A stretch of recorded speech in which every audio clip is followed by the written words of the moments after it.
Wendy Snyder is a mom of two, certified parenting educator, and family life coach who inspires parents to learn and grow through connection-based positive parenting strategies. As the host of the Fresh Start Family Show and founder of FreshStartFamilyOnline.com, she helps parents ditch the threats, yelling, and harsh punishments so they can live life as a joyful and confident parent. Families who take part in her learning and coaching programs experience radical shifts in their hearts, minds, and souls that help them to create rock solid relationships with their kids while at the same time teaching important life lessons and helping to raise the next generation of leaders, making change makers and important human souls. Wendy has a new book called Fresh Start Your Family, Powerful Parenting to Restore Peace in Your Home, all about why starting over is a parenting superpower. Wendy, today's a special day. Do you want to know why? Hi. You're our first returning guest, our returning champion. Thank you for having me, Aniko. It means so much to me to come back to the show and have another conversation. So, from the bottom of my heart, thank you. It's great to see you.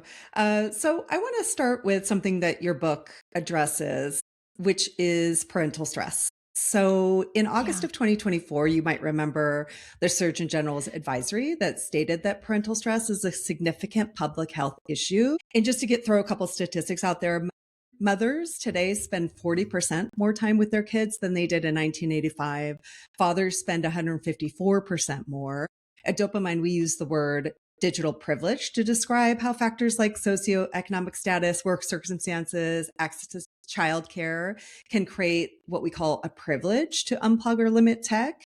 Yet in my parent ed sessions, parents across all levels of digital privilege feel like they're failing when it comes to managing their kids' tech use. So why do you think parents feel this way?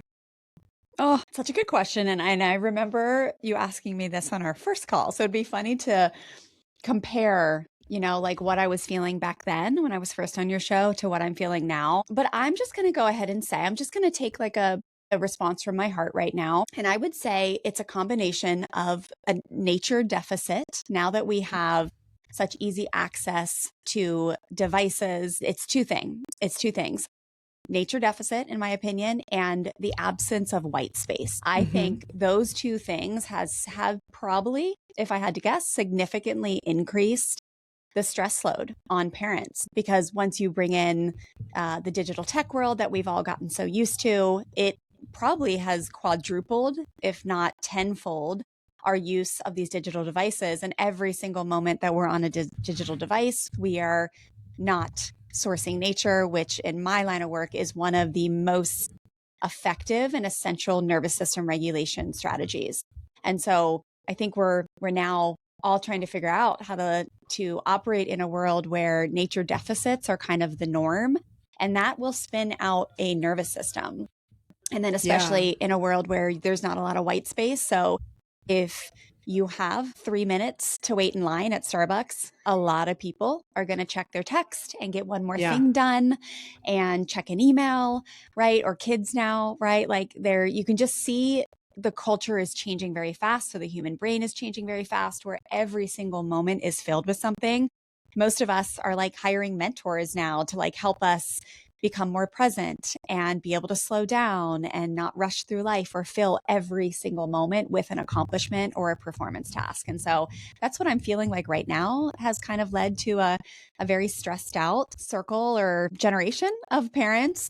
I'd love to sit down with Jonathan Haidt and see what he thinks. But yeah, that's my gut right now. Yeah, I think there's a lot to what you just said, and I think it's a complicated question. Yeah. And what it made me think of, so I got a light phone last year. Did?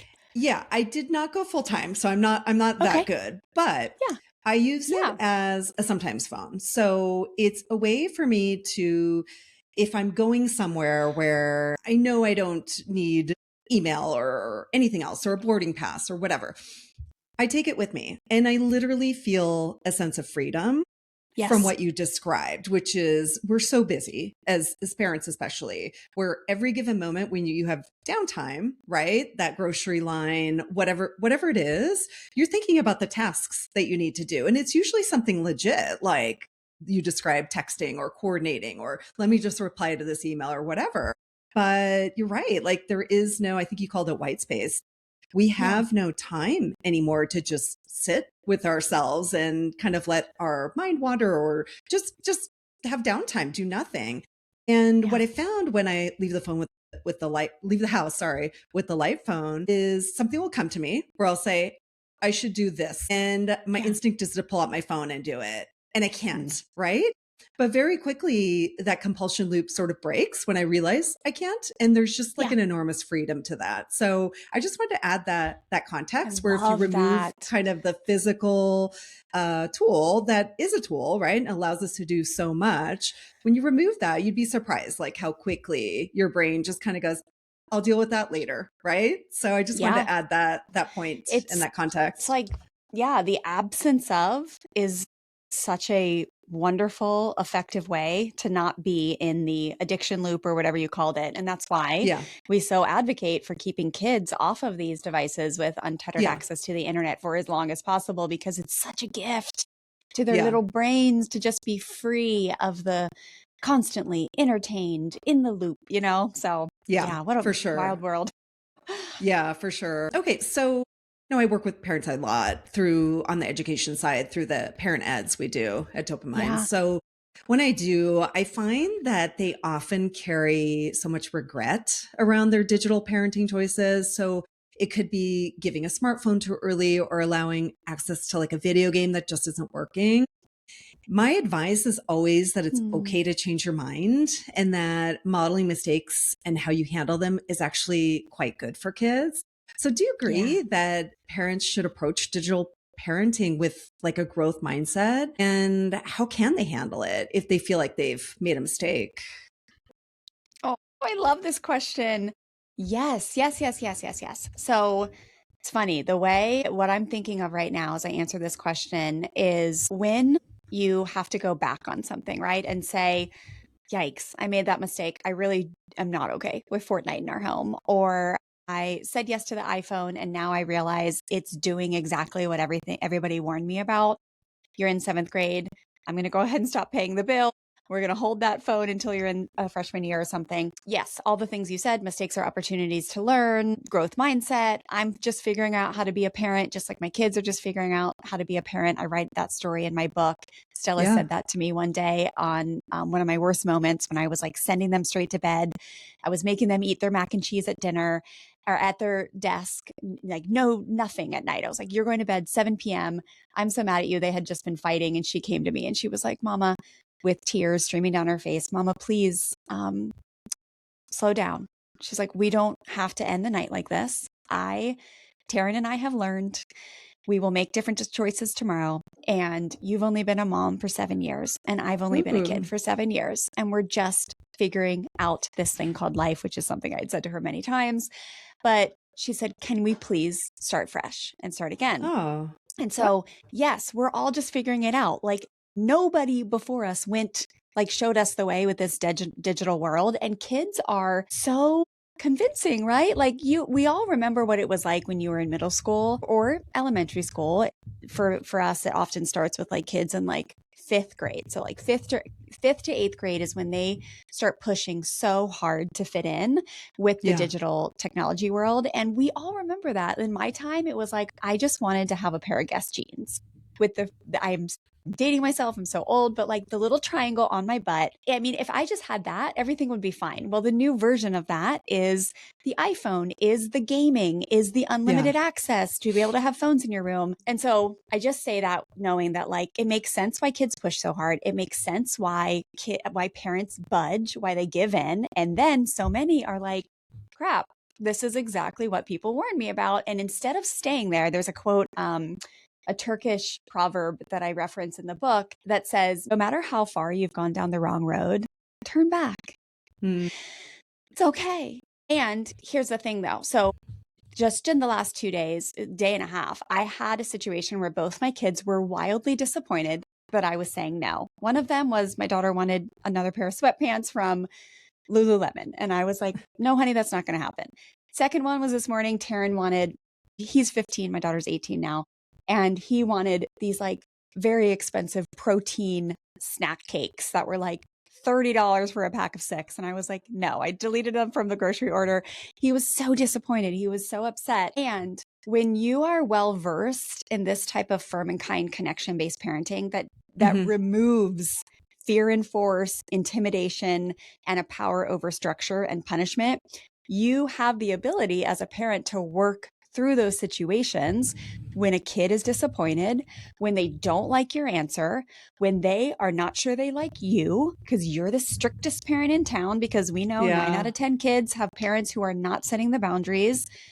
And you learn how to work through that in a way that it's still very uncomfortable. Like, I was so uncomfortable this morning. I was like, all I could say to him was like, honey, one day you will grow up to understand what it's like to have a kid. And all you want to do is let them have everything. But we spend $400 on groceries a week. I'm not able to buy this $26 pack of snack cakes. And the equivalent for the technology world is like, I get it. Like, you want this so bad and it makes so much sense to you and it doesn't feel like a big deal. And you just got to trust me. This is our firm family values. This is the science and this is the research behind it. And my top priority is your mental health. So I regret this decision. And so, yes, we're going to go back to the Kids Safe phone, to the Trumi, to the Gab, to the Bark for a little bit. We're going to go back to the firm boundaries around no technology in the bedroom, no iPhones till high school, no violent video games.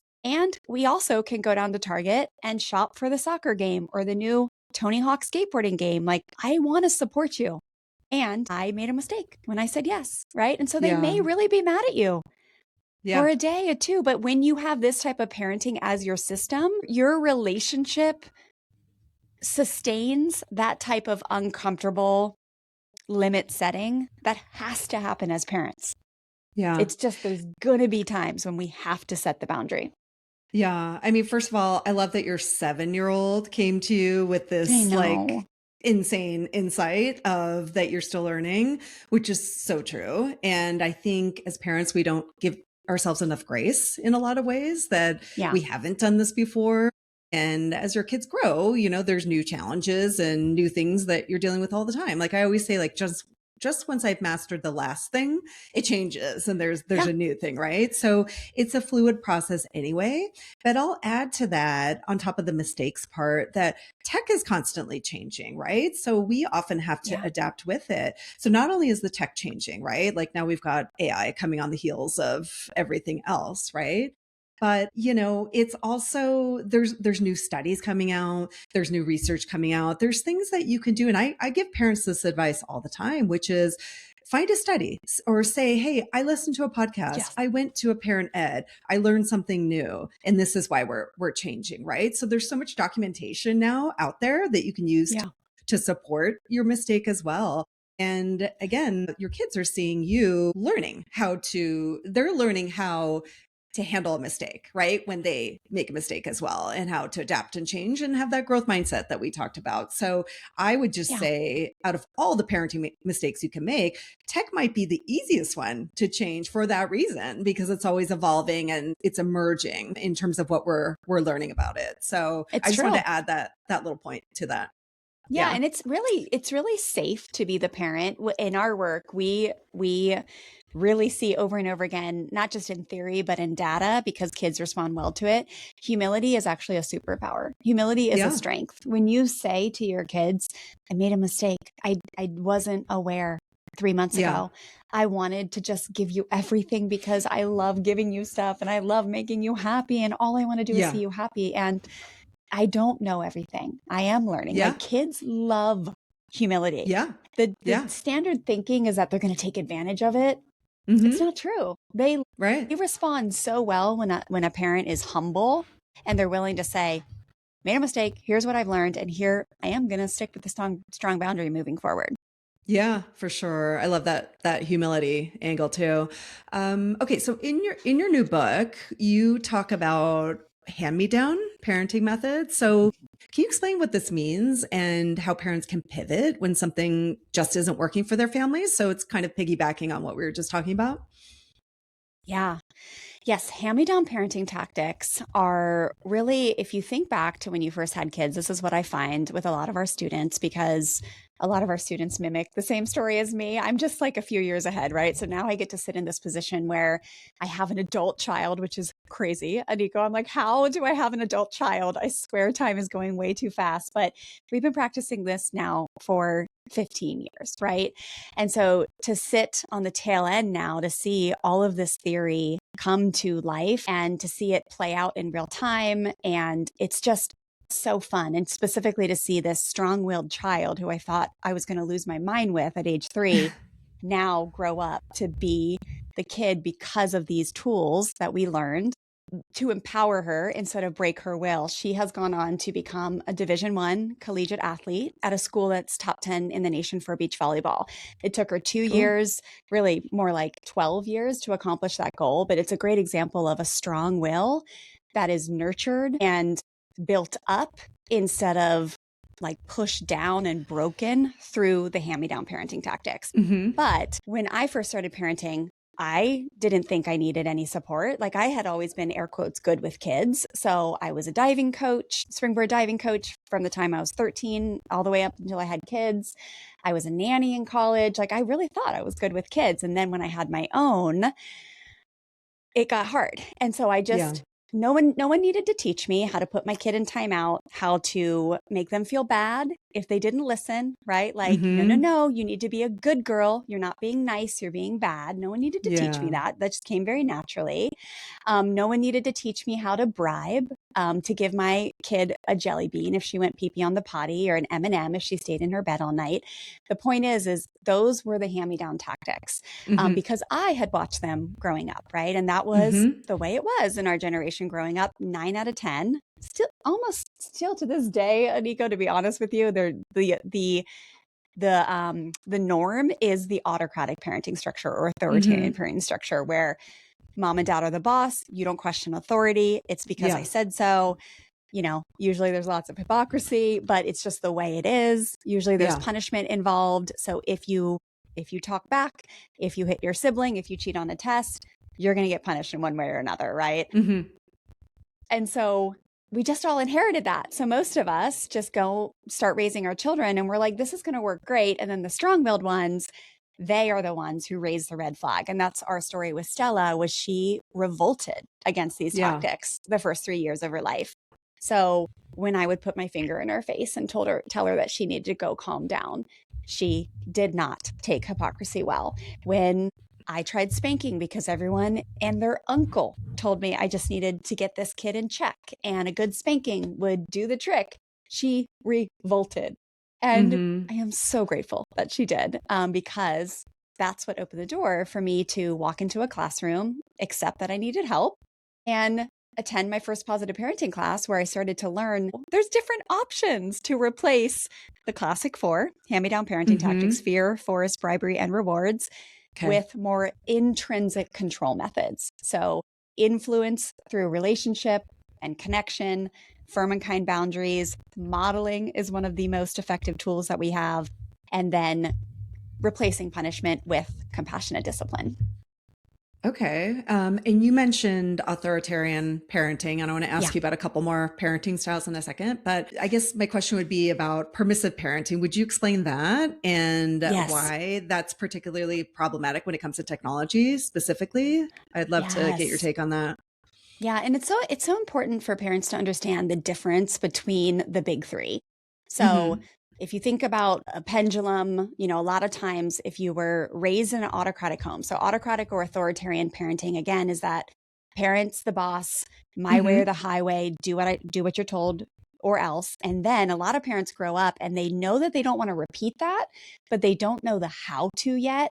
And so I give people who swing into permissiveness so much grace, because all you know is you just don't want to repeat that, right? Yep. What happens is the nervous system often repeat it, which we help parents out of, but a lot of parents will swing into permissiveness. And then that looks like there's not setting strong boundaries. There's a lot of times fear of conflict, right? So humans respond to autocratic parenting in different ways. And some of us, if we were raised in an autocratic model, we learn to kind of like rise up, right? So we might become rebels behind closed doors or like buck up against the system. Other people, when they are raised with authoritarian or autocratic parenting, they become submissive and permissive or people pleasers.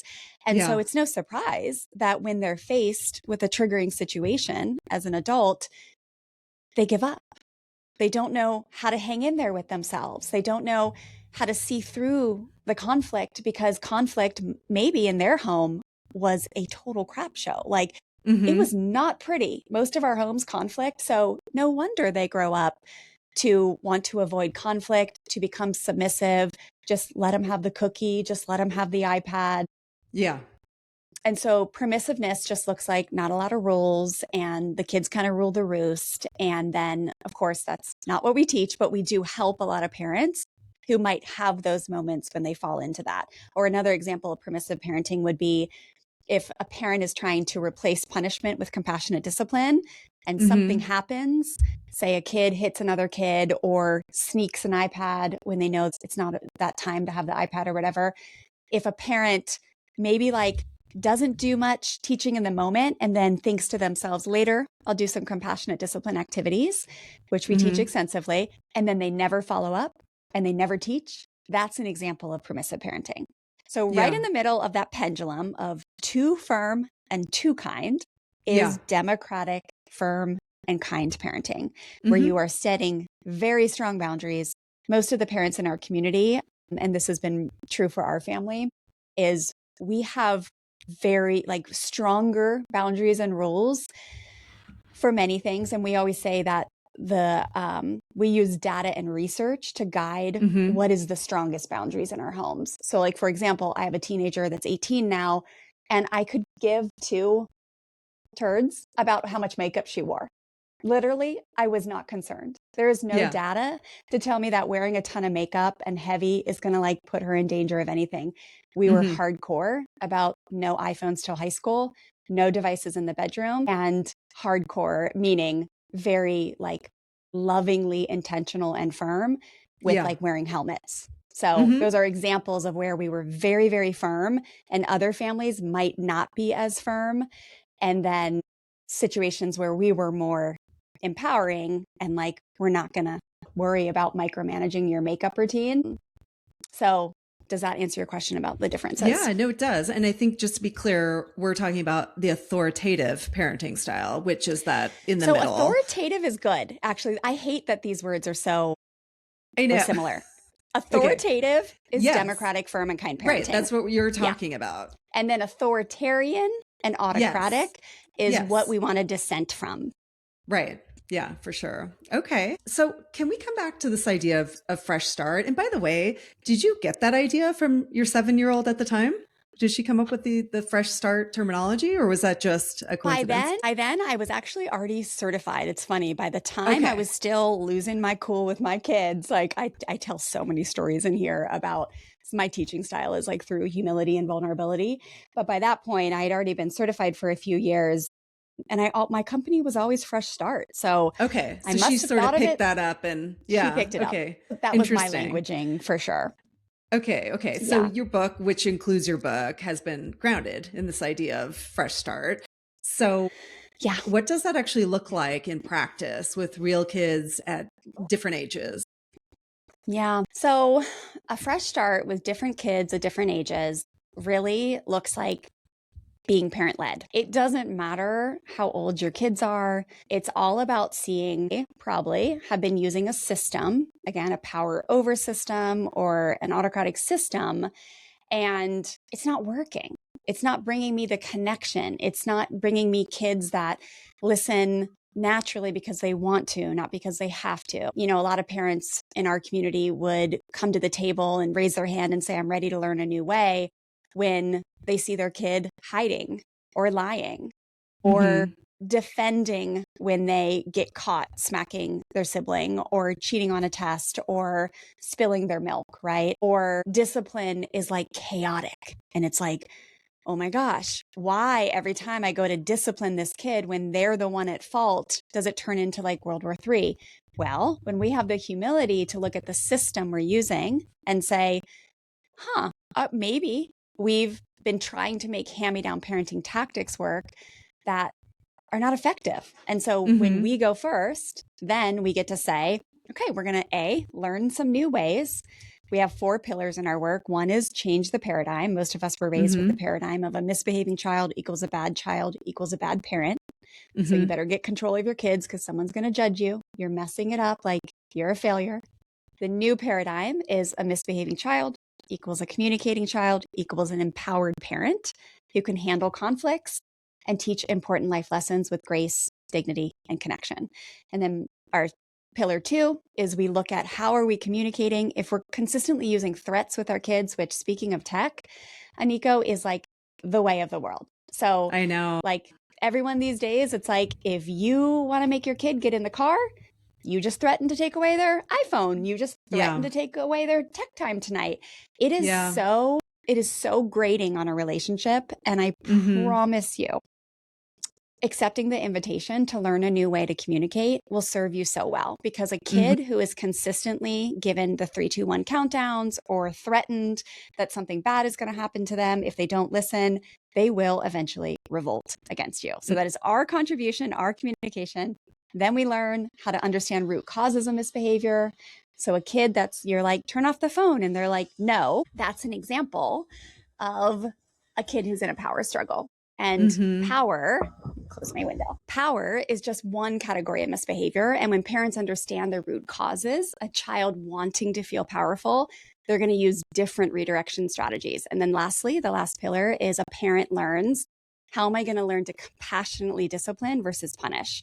So if I'm used to doing timeouts and groundings and yanking technology, how can I teach this kid to learn from the mistake, important life lessons, right? And be able to make a different decision tomorrow in a way that builds them up and helps them feel like they are supported and not judged. And we always say, like, where do we get the notion that in order to make a child behave better, we must first make them feel worse? And we also ask, do you want to control your kid or do you want to teach your child to control themselves? So compassionate discipline that is parent-led is about teaching your child to control themselves.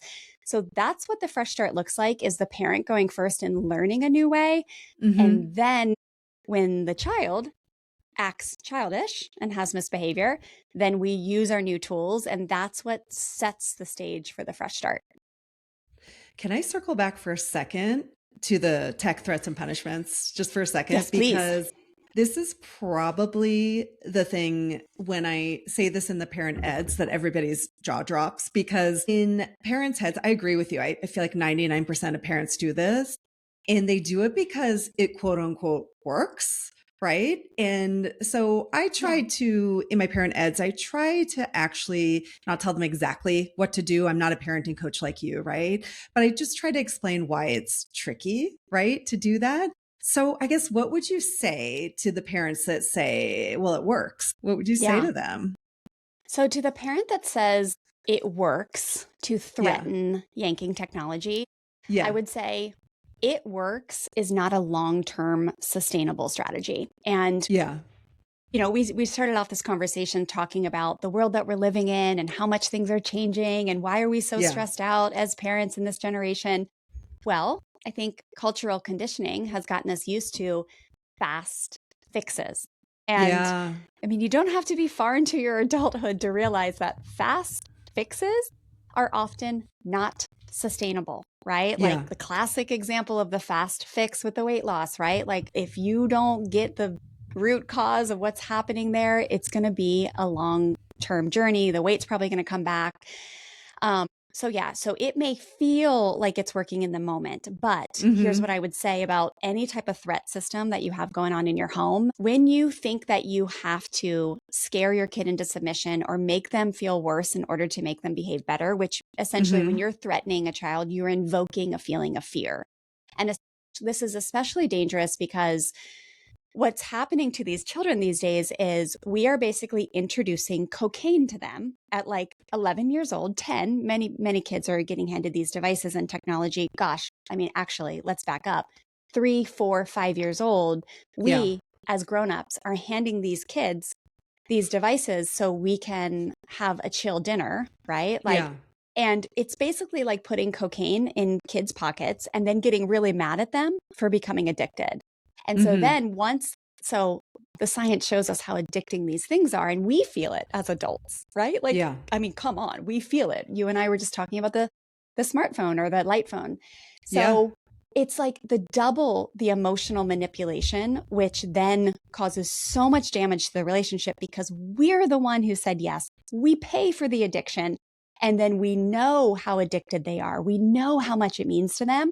And we choose that to be our way of influencing them to behave by threatening, yanking. We find that it emotionally, it really jacks up kids. And Hmm. here we are, like we're here on a podcast where we really care about kids' mental health, right? Like Yeah. when you look at Jonathan Haidt's work and the increase in depression, suicide, anxiety with this generation, this is no joke. Like if you've got kids that are already facing addictions on devices, trying to figure out how to be social human beings and grow up in this culture right now, and then on top of that, you're using emotional manipulation Hmm. and fear tactics, like it's just, I promise you, it's going to jack up the relationship. Hmm. And then long term, that comes back to bite you in the butt. And so Yeah. we just want to dissent from the idea that you have to do that. It's the same thing with corporal punishment. It's like you may think it's going to work in the moment, but I just promise you that the damage that is done to a relationship when that type of power over structure is consistently used, there's long term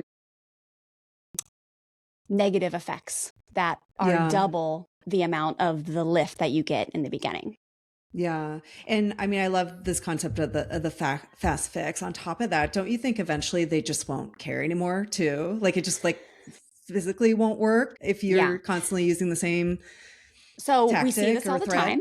We see Yeah. it all the time. So Yeah. what happens and kids are so crafty these days, and especially if your relationship isn't rock solid with them, because if you have punishment, if you have threats going on in your home, I promise you, your relationship is suffering. Your relationship is torn. You may think it's okay, but it's underneath. There is a current of turmoil and bitterness and resentment if you are still using those tactics. So what happens in those later teen years is, but once they realize I actually have the ability to make my own money, I Yeah. am now sometimes even bigger than my parents. So they can't really intimidate, push me physically or emotionally. Hmm. And the relationship has such an undercurrent of disconnection that's when the rebellion sets in the most, and they get really good at hiding and lying. So I can think Yeah. of two particular situations just in my own work and world where you yank it, you take it away, and then they just get really good at getting the burner phone, or they get really good at hiding their consumption. The Hmm. addiction is so strong in these kids these days that they will wake up in the middle of the night to go use the iPad and break it Sure. out of and so we don't want to be nurturing a system that creates this type of hiding, lying, which is all just shame based. And anytime you're helping a child grow shame, so like if you are living as a human being in a way that you're hiding and lying and covering up and doing things behind another person's back, it's just rocky soil. It's just rocky soil, Yeah. and the fruits from that system are not effective long term. But yeah, they do get really good. We had a kid in our school, he like got into like a bully situation in his middle school years, and his parents used the punishment to take the iPhone away. That was one of the things that Hmm. they would do. They would not Yeah. accept help. And Taryn said 2 days later he had a burner phone, and Yeah. he was threatening the kids even more because he Yeah. had felt overpowered. So the parents come in, they do this overpowering tactic, like I'll show Yep. you, I'll take away your device, and then you'll be better tomorrow. And then that kid just goes on and passes that on. So it's like the Yeah. kid who does power over stuff in the world or power struggles, they have a mistaken belief that in order to feel powerful, I must overpower others because that's what's been modeled to me. And so Yeah. that's just another angle of it is if you're overpowering your kid into submission, you can count on them repeating that behavior somewhere in the world, which is not what we want, obviously. Yeah. And it's kind of what it made me think of when you were talking about that example. It's also kind of like treating the symptom and not the cause, right? Like there's always a bit deeper Yeah. cause behind, say, the kid that's having is being mean spirited on a text chain or Yeah. something like that, right? It's not the phone that's the problem. There's some No, deeper issue there that I we would need to agree. look at, I think, as parents. So that's interesting. Yeah. Well, is there anything else? I know we've covered some of the topics from your book. Is there any other tips or anything that we Yeah. haven't covered that you'd want to give parents? Little Yeah, teaser, maybe? I would say this. Sometimes I feel like I can, especially around technology, I can get like a little like heated and passionate. Yeah. But I just want everyone to understand that I have been the parent who did all the things that I said I didn't want to do. My Yeah. story is really like the reactive parent, learning to become responsive, learning to heal my nervous system. Like I learned how to compassionately discipline when Stella was 3, 4 years old, but it took me like a decade to be able to still just be very confident and Mm-hmm. like have that be my knee jerk of moving to discipline versus punishment. So in this book, I write so many stories about vulnerable real life situations where I'm like, hey, here's the story. Here's where I got it wrong. It was a tough day. You are not crazy. You're going to lose your cool. You're going to, make decisions with your kids and then hear an expert one day and realize like, oh goodness, I want to do it Yeah. differently. But Yeah. you're doing a great job. You're doing a great Yeah. job. There is no judgment here. In this book, I will help you get out of any type of shame spirals that you're failing as a parent or that anyone is judging you. Like, no one is judging you. I just want you to be at choice and feel empowered with the system you are choosing to raise your human souls. I think my parting message would just be that you are so at choice. You're so Yeah. at choice and you're doing a great job. If you are listening to this podcast right now, I guarantee you that you are doing an exceptional job of raising those human souls. And we all are learning. And thank Yeah. God we have access to this information and books like this Yeah. and your work and your education you do in the schools. It's just what a wonderful time to be alive when so much education is at our fingertips. So it's I always a agree. good day to start fresh. I agree. I think about that a lot, that our parents, you talked about the contrast, right? But they didn't have the tools. They didn't have the information. So Yeah. I am optimistic in so many ways. Yes, it's more challenging, I think, just because of the tech, managing all the tech. But to your point, we have the tools, we have the knowledge, we have the education, and that's a beautiful thing. It can be overwhelming, which is where, we try to come in. Yeah. I think both of us try to come in and simplify a little bit. But when I heard you talking, I just kept thinking about the word humility. So I think that's Mm. that's really awesome that you weave that into your book, because I think it gives other parents permission to understand that we're all messing up, right? Not just we're all Yeah. learning, but we're all messing up. And I tell that to my parents too, like, hey, I make mistakes too, still, when it comes to technology, right? And it's hard for Yeah. me too. It's hard for all of us. So it's so true. And yeah, I'm just really all about, and I think you agree, just feeling for parents. It's a tough time, but It is. also just empowering and enabling them. Yeah. But yeah, I would just leave with the same kind of sentiment, which is like, it's okay. We're all struggling in We're one way all or another, struggling, right? and the like feeling of bravery to do something when the cultural norms are going into a different direction, I will say, is one of the best feelings in the world. So Yeah. we may say this is hard, right? And like to go against the grain and to set the firm boundaries or learn how to like discipline versus punish. We may say it feels hard, but Yeah. the other side of that, when you lean into a life of courage and bravery to listen to your intuition, to heal painful generational cycles, to upgrade your family legacy, like the end is such an amazing feeling when you're like, wow, I did it. I did it. Because one day Yeah. you will have kids reach 18, like mine is, right? Like mine, again, just turned 18. She reached her goal to become a Division I beach volleyball athlete at a top 10 nation in the school. We watched her and supported her for 3 years and really 10 as she did that. But it's just such a wild feeling after it's done. It always feels Yeah. impossible until it's done. So as Yeah. you're thinking about setting the firm boundaries, learning new ways, I know it feels really hard, but it's so rewarding when you Hmm. like prioritize your own inner moral compass and then get supported to be aligned in your actions in the way you Yeah. parent and set boundaries around tech. And I'll say one more thing. I know I keep saying Okay. that. It gets easier because we use authoritative parenting as well. It gets easier over time because your kids get used to you setting Yeah. those boundaries, right? And your kids get used to you saying no sometimes, right? When you have to. So I think it's harder in the beginning, but eventually it's easier, right? Because later on, the power struggles get bigger. I mean, you have teenagers, you know this, right? Where Yeah. the stakes kind of get higher and it gets more challenging in a lot of ways. So I'll just add that one more thing that, yeah, it I feels hard in the agree. moment. But now that I've been doing this, my kids are fourth grade and seventh grade now. They've kind of gotten used to it. And when I Yeah. say no, there's less pushback because they understand that the no is Yeah. firm and there's not going to be any way around it. So Yeah. yeah, just want to add that one more thing. I do think, and I've said this to many other experts, I do think parents have forgotten how to say no. And it's kind of such Yes. a simple word. And maybe no is not the right way you would phrase it, but I suppose parents have We forgotten how love to put in no. boundaries, right?